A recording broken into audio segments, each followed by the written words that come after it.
So to our final speaker in this session, Bob Effendi.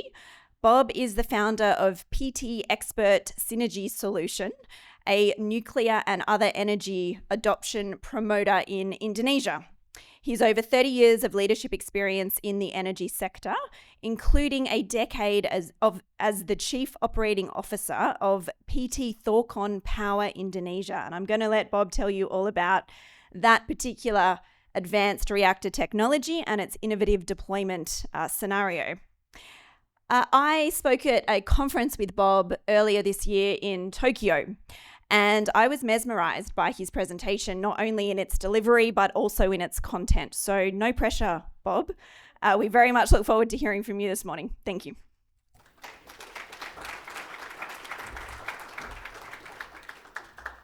Thank you very much, Helen. I'd like to acknowledge, number one is the Australian Nuclear Association, Mark Ho. Mark? Oh, yeah, okay. And of course, John Harris and Helen Cook. This is my first time in Sydney. So I've been to Australia, I think the second time into Australia. And first one is like 30 years ago. So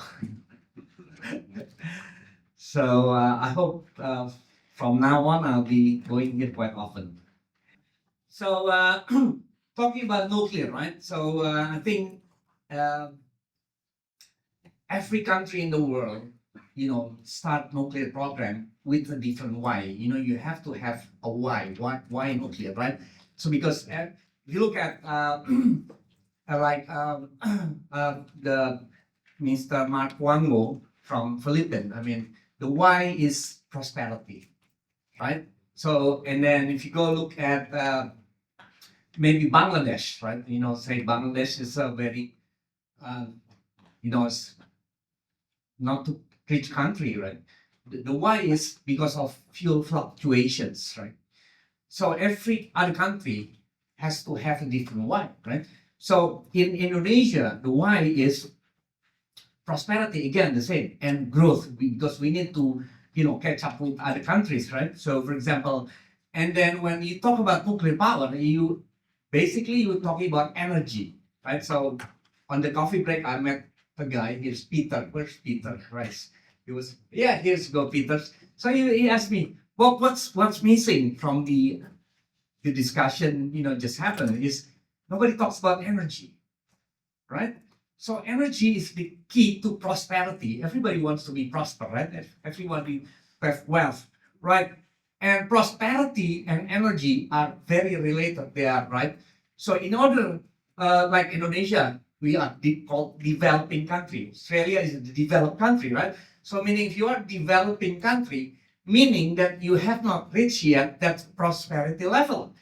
True. Indonesia right now is about the energy consumptions is 1,000 kilowatt hour per capita, right? So to reach prosperity, according to NDP, it has to be minimum 4,000 kilowatt hour per capita. Australia is about 9,000, right? So Australia is 9 times of Indonesia, right? Malaysia, Indonesia next door, right? Neighbors, is 5 times. About 5,000. And Singapore is also 9 times. Singapore is also the same as Australia. Thailand is about 3 times of Indonesia, right? So the why for Indonesia is to catch up, to get as fast as possible to prosperity. That's number one, right? So I think you need to define, of course, right? Australia, you already have like 9,000 kilowatt per capita, meaning you are above prosperity level, right? So again, you need to ask the why, right? Why nuclear, right? The second is that reasons in Indonesia, that's one, prosperity, is cutting on subsidy, right? Because we are still developing country, well, we cannot pay electricity that much. Affordability, it's called affordability, right? So Indonesian customer paying electricity, it's about 10 cents per kilowatt hour. Whereas, for example, I just Googled this, Australia pay at 26 cents. You see the difference there, right? So, unfortunately, coal is the cheapest. Coal is about running at about 6 to 7 cents, right? So we are paying 10 cents. So if we run everything in Indonesia, there's no subsidy, right?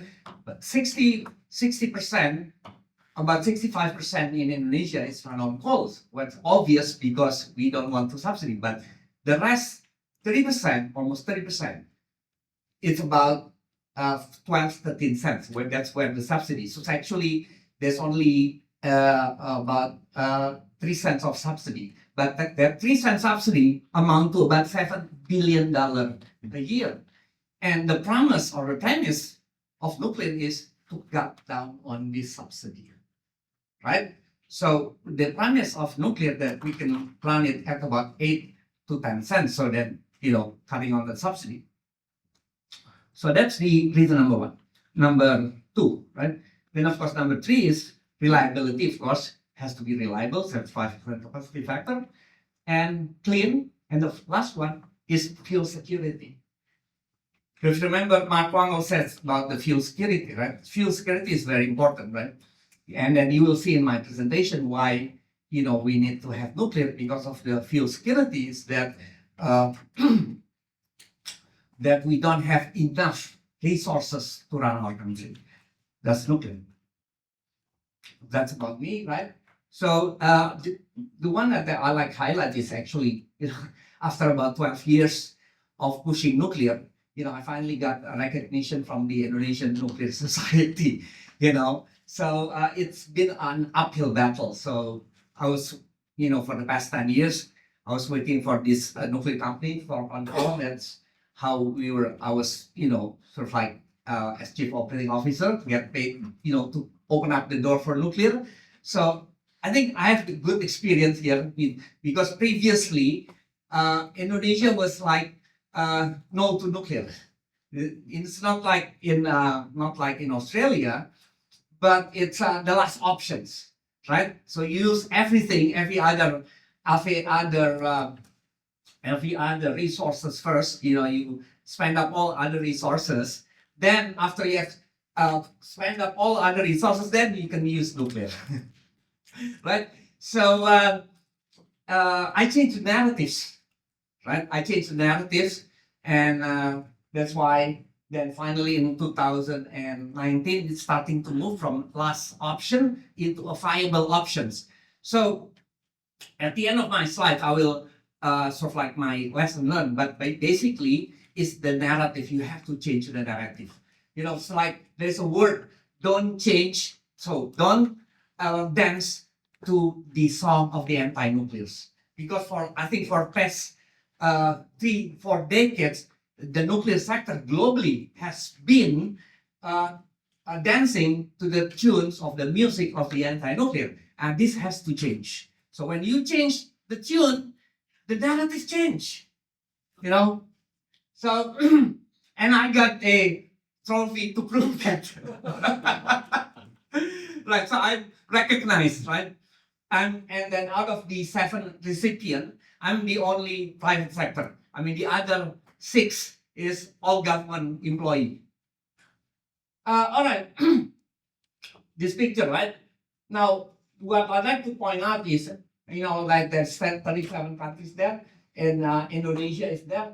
I like to say why Indonesia. So I said that's post-decision making phase. Actually, Indonesia is already the post-decision, but I will tell you why I put it there. Because Indonesia has made a decision to build nuclear power plant and supposed to be operating by 2034, right? Whether it's achievable or not, we don't know, right? And the other thing that I'd like to show is, of course, 95% right now in the world is water-cooled reactor, right? But if you look at there on the slide on the bottom right, there are first of a kind other type of reactor, like the so-called 4th generation. And I was working one they called the molten salt reactor for like 10 years. and it's been accepted in Indonesia now, molten salt reactor, right? But I wouldn't go through that, but that technology, right? I would like to tell what's the policy in Indonesia. I mean, that's more important here. This is just showing that nuclear is going up, right? I mean, it's something is inevitable that going to happen eventually in Australia too, right? Maybe next 10 years, 5 years, don't know, very bad that coalition lost, right? Maybe that's one of the reasons that you need to change the tune. What are the tunes, right? That's you need to find out, right? All right, now this is interesting, right? So the Indonesia is part of the Southeast Asian countries, right? Now, if you look at this is what we call the Asian power grids, right? So the whole Asian will be interconnected. So by 2032, there will be about 700 million people living in Southeast Asia. So Southeast Asia is becoming like one big market, right? So, so if you look at Indonesia, Indonesia is going to be the biggest in Southeast Asia, right? Why it is important, interconnectedness? Why? Because it's all about energy, right? So meaning that if you put anything when it is interconnected, if you put any power plant in ASEAN, it can be distributed. And each one of them has a different tariff. So meaning that each power plant has a different cost structures, right? So you can distribute or average out. Meaning, what does it mean? Meaning that you can have more expensive power plant and average it out, so you can have sort of like a better cost structures. So 700 million and about 350 gigawatts by 2030. So this is a big market. And then ASEAN right now, it's going to be connected also not only by network interconnected in electricity, but also in digital currency. Now we're gonna have a digital currency all over ASEAN. Now this is the long journey that Indonesia has been going. So the first reactor is 1965, you can see there. And then our first president said back in 1952, become inspiration that in order to be great nation, Indonesia has to acquire nuclear power, right? So then in President Soekarno, first president was planning by 1977, Indonesia has to have first NPT, it failed. Then President Suharto, our second president, by 2016 also failed. But now I think it's going to happen, the third time round. This is our reactors. We have 3 research reactors. So nuclear utilization in Indonesia, basically there are 3, right? One is nuclear for electricity, nuclear for heat utilization, both already in the law. Now the other part which is under discussion is nuclear for ship propulsion, actually. So I was in that discussion, and then that discussion was ended because we were doing also the same like Australia for propulsion, right? I started with the defense department, but by COVID it ended. So maybe by 27, still under discussion. So I was involved in that discussion, and we did a study on the propulsion, and it seems to have some gain or prospect that it could be continued.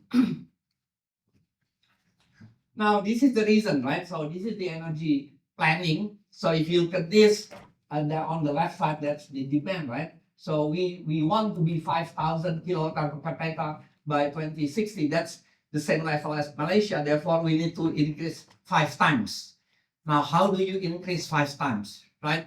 So meaning that that's where the nuclear power plants comes in, right? Big, build big, 1,000, 2,000 megawatts, right? Rather than small one, right? Now, if you look at this, this is the capacity, right? That's the demand. The right one is the capacity. If you look at that nuclear, you know, so this is the capacity when we need to build the capacity. So if you look at the capacity, right? So in order to get that 5,000 kilowatts per capita, we need to get 12 gigawatts per year. And then currently, we only building about 3.5 gigawatts per year. So from 3, we need to, grow to 12 gigawatts per year. Now, this is the case actually for nuclear, right? Because without building large plant, we cannot get into prosperity very fast, right? So if you look at nuclear, and the big chunk there is actually solar. It's obvious, right? The solar is the sexy thing, but everybody knows, right? If you are an engineer, it's just not doable. That's about 250 gigawatts. Just doesn't make sense, right? Where do you want to put it? And then, but off the record, if I ask, I can say this because I'm a private. I'm not a government official, but if I ask the government official, right, off the record, and say, "You should know, we know we can't do it, Bob. So if you can't do it, why put? Yeah, global pressure. That's the word, like global pressure. They just have to put it there, right? If not, they don't put it there, then no nuclear, right? Of course, you ask this to my government, they denounce it, right? But this is what's happening, right? It's a pressure. Every single engineer, no, it doesn't happen, right? So told them, then what if we can achieve 250 gigawatts? What's the capacity goes to? Said nuclear, right? So that's around 54 gigawatts by 2060, is quite a lot, right? So if you take just half, we're looking at about 200 gigawatts of nuclear. So meaning, my estimation by 2060, we'll have about 150 to 200 gigawatts of nuclear. They'll put Indonesia, the largest nuclear power country outside China, the largest by 30 years from now, right? So I think every other nuclear company, vendor, supplier, right, developer will be coming to Indonesia soon. All right. So this is what they call the national electricity grid, right? So if you look at this picture, the pink part is nuclear. That's the pink part, right? That's capacity. So Sumatra, there's about 15 gigawatts of nuclear. Jawa Valley, about 10 gigawatts nuclear. Kalimantan is about 7 to 15 gigawatts of nuclear power plant. So that's where it is, right? Now, this is the regulation, right? If you look at this is the regulation. So the reason, right? So everything is there, right? I don't want to go all of them, but I help develop some of this regulation. So the yellow part is actually the act which is passed by Parliament. This is the most important, right? So I help produce the number 33. That's the Long-Term Development Planning Act 2025. I was involved in that. That's mandated that by 2045, Indonesia will have nuclear industry. So we mandated to have nuclear industry in Indonesia, not just power plants, but the industry itself. So I also have a number 4, the new and so that will put nuclear in the same incentive as renewable. So also involved in number 5, number 6, and number 7. So now the reason why IAEA has not put Indonesia as on the right part is because of number 7 is actually the presidential decree that still need to happen. Because if you don't have this, basically the all top part is basically now the nuclear door is open, right? So the number 8 is basically who is in charge, who is the guy who will be responsible, because without appointing who is the guy responsible, nobody wants to be responsible, right? It's the door open, but nobody wants to step in. That's a problem, right? So the number 5 is actually the president appointed. Okay, Peter, you'll be responsible, right? And right now, every single nuclear company come to Indonesia. You got the Russian, the Chinese, the American, but nobody wants to receive them. They have talks this and that, but who's to be responsible? Nobody wants to be responsible with this very sensitive thing, right? So because of this number 8, but president has promised that by the end of this year, this presidential decree will be signed by president. So by next year, it'll be very chaotic in Indonesia. It's going to be sexy. Okay, so these are the two guys actually responsible, right? One is our president, the other one is the Minister of Energy. Right? This thing is the one that they need to set up, right? Number one is set up the implementing organization, EPO, that will be by the president.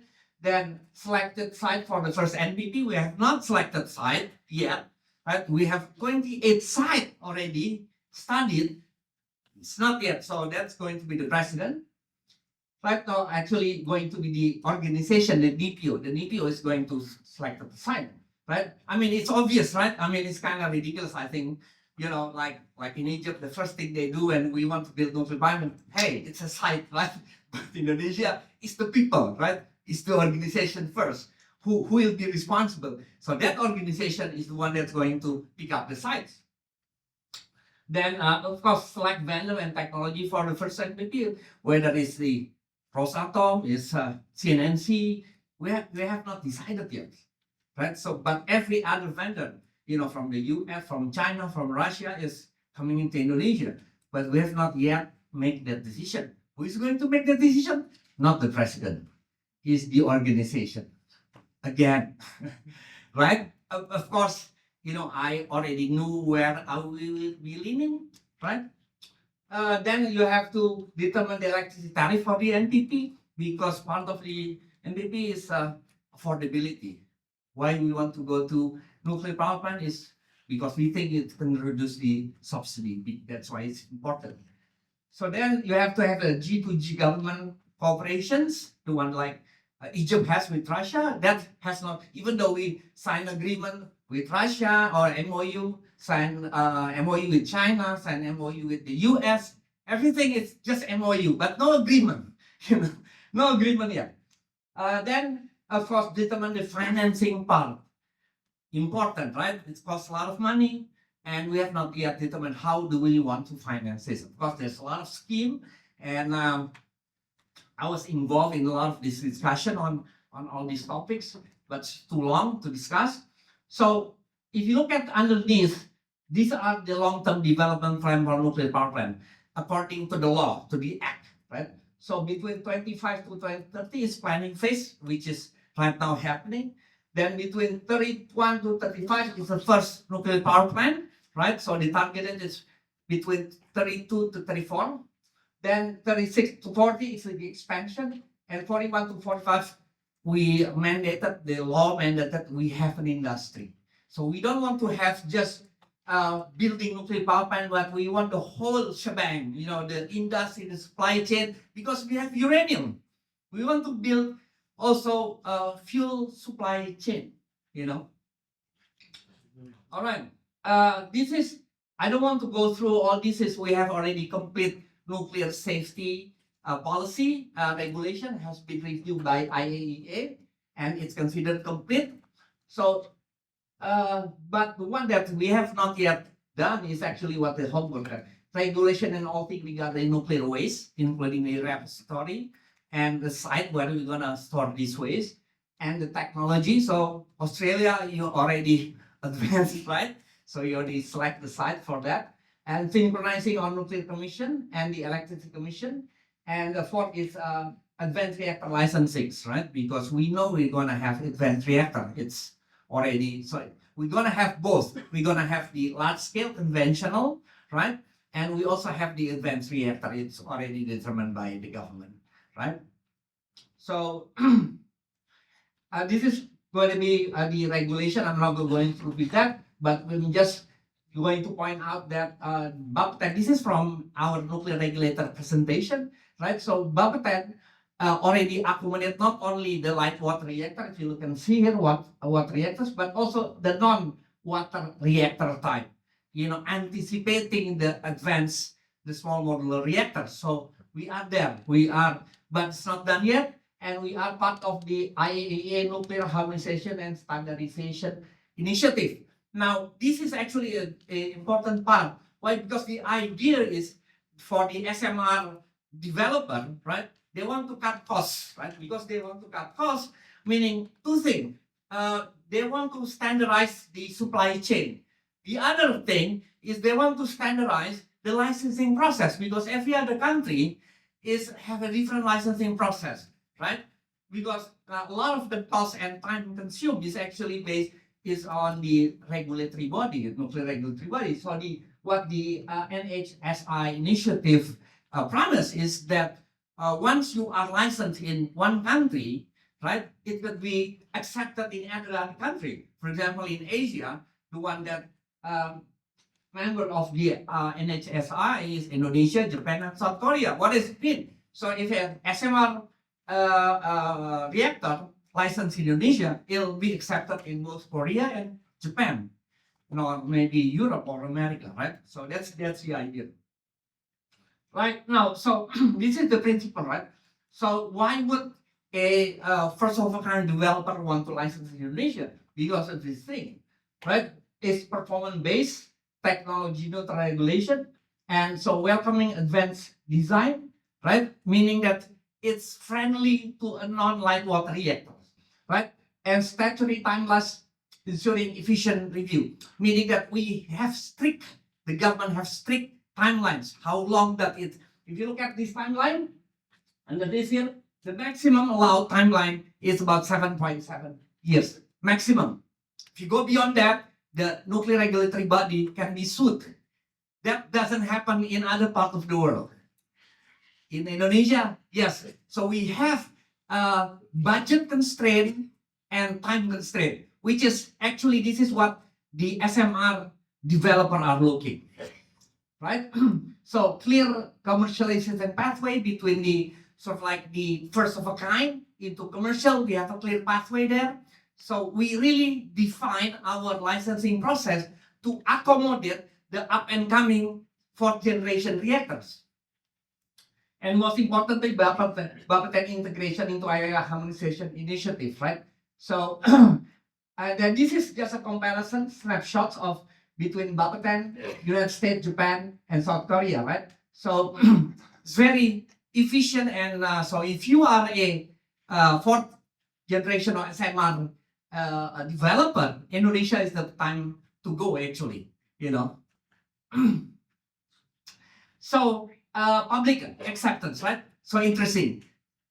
So Indonesia, a lot of people say a lot of rejection. Yes, true. So, but unfortunately, if you look at the numbers, is growing, right?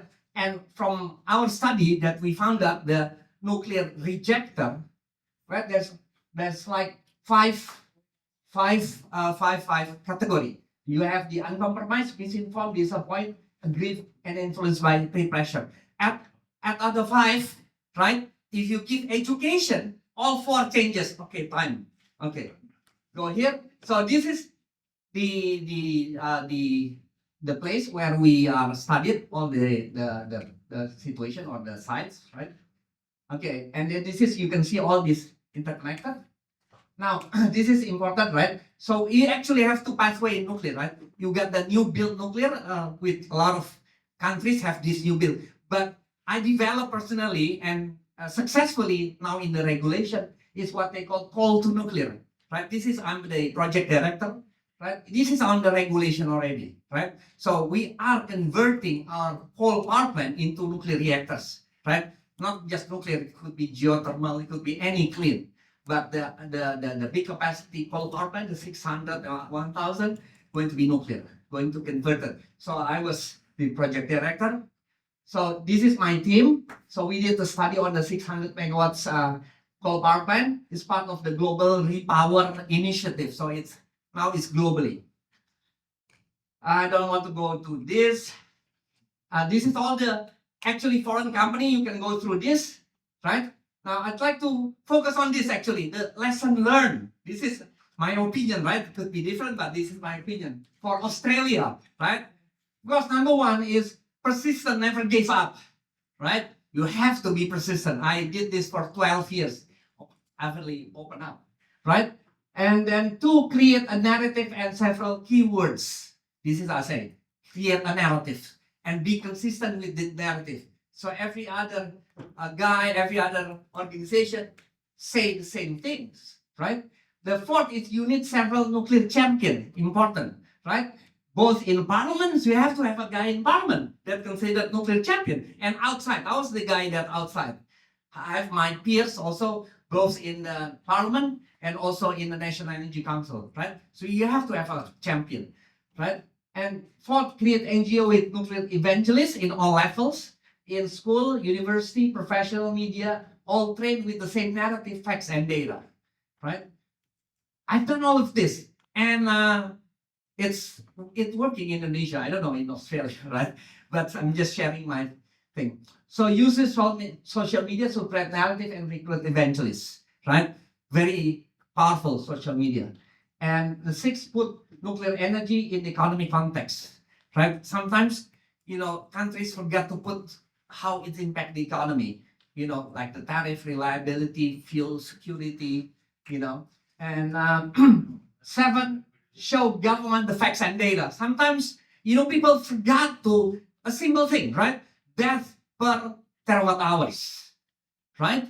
I mean, that's facts open up the mind of the parliament when they say, safety, go with the facts. Safety is death, right? If you look at the death per terawatt hour, the smallest. How can you ask the risk of safety? Okay, all right.